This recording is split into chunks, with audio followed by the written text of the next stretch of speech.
Hello, hello, hello, beautiful people. Welcome back.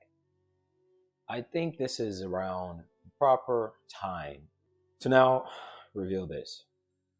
You've heard me in the past mention there's a proper way to put a lien on a court case. Most people go after the acting judge that acts in a rogue trustee manner by directly stating the name of that acting judge within this form called UCC 1 financing statement. Most people make the debtor the acting judge. The issue most people face is they've done this so wrong that state legislatures have been created to actually punish people from doing this. And the only reason why state legislatures can be made and those making it get away with it and subsequently prevent anyone else who will be doing it right from effectively being able to do it, deterrence, of course. No different than you have a camera at a place where you keep things of value to deter thieves because of the potential of them being caught, if not in the act, later on in the future. No different than having a guard dog at your home for the purpose of deterrent. No different than open carrying for the purpose of deterrence. Prevention is better than cure. The same thing applies in a realm of commerce, whereby they are starting to see people slowly stepping into the realm of holding them liable. But of course, given the fact that the art of war lets us know that distraction is better, that means it is best to take certain agent provocateurs and put them into groups by insertions to say, look, this is how you do the non-UCC. This is how you hold them liable, but the wrong way. That way, the justification for taking a step ahead to prevent liability in the truthful manner is made. People have been misled to just go ahead, put the lien on the acting judge, as you've seen many people done or pushed, and that creates fuckery. Fuckeries like this, where there's a fixed terminology called paper followed by the T word and this buzzword sovereign citizen. File false liens as revenge against public officials. This is nothing new. This article came out in 2017, but it's been occurring before then. This is what they want people to see, because people have been doing things wrong. You don't do this. You don't put liens in the acting official themselves. Otherwise, you leave an open door for those you're tempted to free yourself from to have the right reasons to create a problem and then subsequently create the solution to the problem they've created by pushing you through their agents and representatives in those small groups to say, do it this way. When in truth, all you're doing is doing it the wrong way so that you can fall in line with the program they want so that they can come in with a bright, shining cape, big chest, big arm, to come save the day. And the way they do that in the age of technology and the age of information is by using buzzwords and putting it on the news so that everyone else will be deterred. On the one hand, this is actually good because it lets people know the importance of prudence and not jumping in the bandwagon and not using anger and fear as the means to an end. Rather than actually going to competence and learning how things work, people have a quick tendency to want to take the shortcut. And I made a video on principalities on YouTube just about 2 years ago that the difference between the tortfeasors and one being taken advantage of is very small. There's a fine line that's very thin because those being taken advantage of have a similar attribute with those doing the tort itself. And the similarity is that they both like instant gratification. They both want something quick. And the tortfeasor know this about the victim that they're taking advantage of. Because of that, they give the victims the quick gratification of something that sounds good, something that says, look, you can get this easy way out, but by doing it wrong. And since the sweetness is dangled in front of them, they stop to think, how does this functionally apply to the operation of anything substantive and the organization of government? For you to be able to pierce an opponent's armor, You must know how that armor is constructed. Otherwise, you'll be wasting your ammunition and you'll be wasting valuable time in a firefight where you're supposed to keep in constant motion and strategize 2 steps ahead.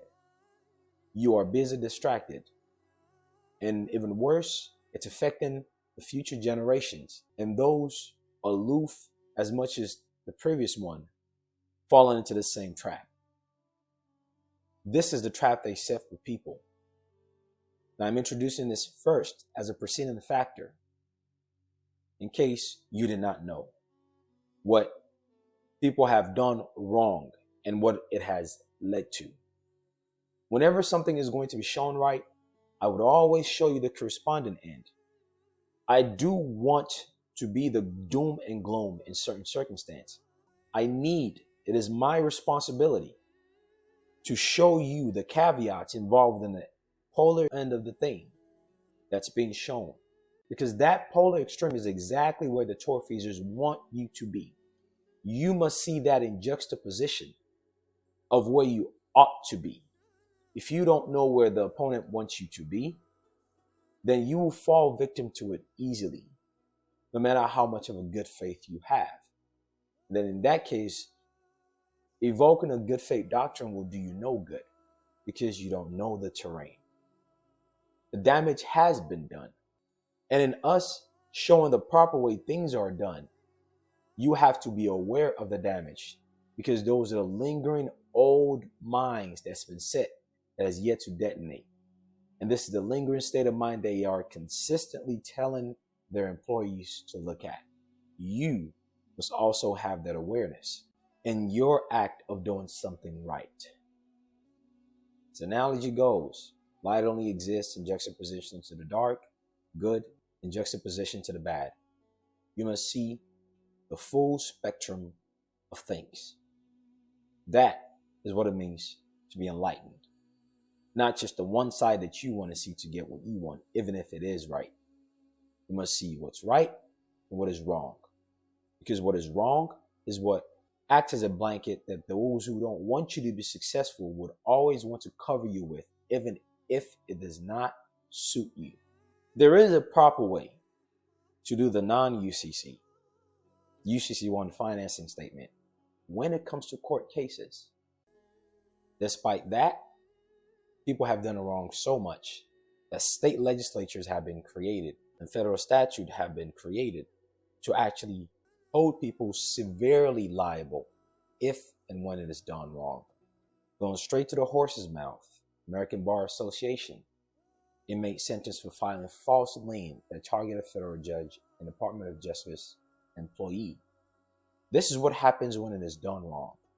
When I give caveats telling people this is what happens to these people who do things this way, they go to places and you never hear of them, yet there are lingering students who push things like this behind closed doors. Just know what you're doing and just do it right from the start. I'm not going to go into the article because I don't want to dig deep into the negativity of it. But nonetheless, have within your awareness that these realities exist. And the only reason why these realities exist is because there are people pushing from the bandwagon of the agent provocateurs, where new people come in and absorb the information and they fall off the hill, fall on the blind and the deaf. Whereas they can see and they can hear, but they choose to not see and choose not to hear because they're following the ways of those who cannot see or hear. And those who cannot see or hear have been told to behave and act similarly by those who gave them the false roadmap. That is to say, there's a right way and a wrong way to do things. Let's start on the federal level first. How to really properly do the non-UCC when it comes to a court case. Appear in court during this day, otherwise we will issue a warrant having a monetary equivalence as an allonge to the initial bond to kind of counterbalance their risk. But on your end, it is to compel performance based on the contractual nature of that bond that you have signed for your release under the contingency that you would appear during so-and-so date. And that bond itself has monetary value. that monetary value that is circulated, signed, and countersigned is never done according to the National Currency Act and the National Banking Act. The addendum points that out and puts them in check on that end privately to compel the acting judge to do right. Here now is the portion that the trust does in the interest of its property that enforces the addendum, that preserves the interest of the addendum. Because if you read the addendum, somewhere in at this point also, I am under the assumption that most watching this have also watched the video on non-UCC and have at least done the non-UCC. When it comes to the is directly tied to each court case that you will be interfacing with in whatever capacity. Secured party, you make reference to that non-UCC, regardless of whether you're going the PPM route or not. Here is now another advantage of why most people call themselves that buzzword secured party creditor.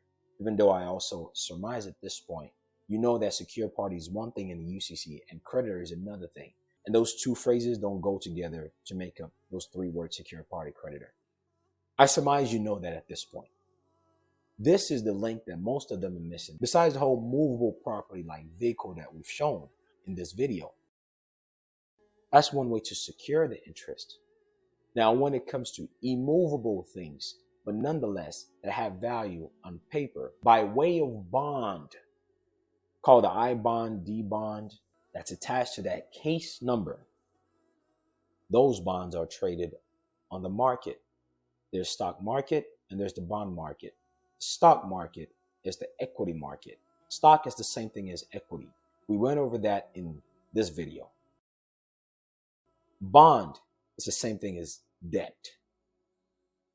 Stock is equity. That's the reason why the public can have equitable interest in something so long as they're willing to wager something or insure it through a broker to leverage other people's money. So long as they gamble their money, they can still own some equity. Hence, stock market. The market that gambles the interest, equitable interest of a company. The bond market, on the other hand, is nothing but debt, debt, debt. When a court case is open, and any type of bond in a court case is opened, and I highly implore you to watch this video posted on YouTube explaining the different classes of alleged crimes in society and how it is equivalent to certain bonds. Whenever any statute that has monetary value to it based on the class of the alleged crime is attached to a court case, that so that you can use it as the holder because you have legalized it to show the proper increment and ownership.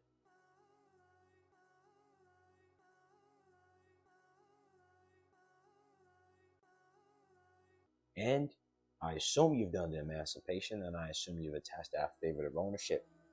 So now there's a proper link to your interest in its monetary value before anyone starts to fuck around with it. And I also assume that you have done the regular injunction and the database injunction. Why? Because the regular injunction and the database injunction goes right. Now keep in mind, this particular non-use liability compels performance. And if liability does not compel performance, value does. In this case, you are bringing both to the table and you are not faking the funk. Moving on. 6A. Here now is the devil in the detail. 7. Alternative. And then tell you, if applicable, alternative designation. If you have other intellectual properties, confers the right to exclude others from using property to intellectual property owners. Other intellectual properties confers the right to exclude others from using property to intellectual property owners. Other intellectual properties confers the right to exclude others from using property to intellectual property owners. Right to exclude others from using property. Right to exclude others from using property. Right to exclude others from using property. Right to exclude others from using property. Right to exclude others from using property. That trust minute that you'll be adding will have the land. And then there's a document on the website relating to cease and desist of use of trust property. That's been placed there a while back. That also goes there. For example, this right here. When you look at a court case, what is the first few words you see? In the so-and-so court. Now look at your trust minute, appointment affidavit. When they scan it to you, you will see the telltale sign that it was printed on bond paper. You're looking at it. This is what bond paper looks like whenever it's scanned black and white, for those who don't know. And the proof of that truth is that this is a bond document from the General Service Administration and another entity called the United States Office of as the holder. If you're doing it that way, you would add those bonds of GSA on your end that we've shown in these videos on Patreon in 2021. If you are not at the stage of the PPM just yet, this, ladies and gentlemen, is how everything adds up. So I'll be adding the trust minute on the website. I'll be giving you a tabulation of all the documents, just in case it's not clear yet, so that you can get it. And I'll be adding, information is beautiful, isn't it? As always, the what is not enough. A lot of people know about the non-UCC. A lot of people know that, hey, there's a financial interest in that birth certificate. I'm taking my stuff back. Is that so? Are you really taking your stuff back? You're not taking anything back if you don't know why or how. A lot of people know you can do it with a court case, all right? You're busy putting it against the acting judge. You're screwing up. You know, it's an evidence that people don't know how trust law works. It's an evidence that people don't know how contract law works. A lot of people know the what, but the why and how is what separates the men from the boys. Now,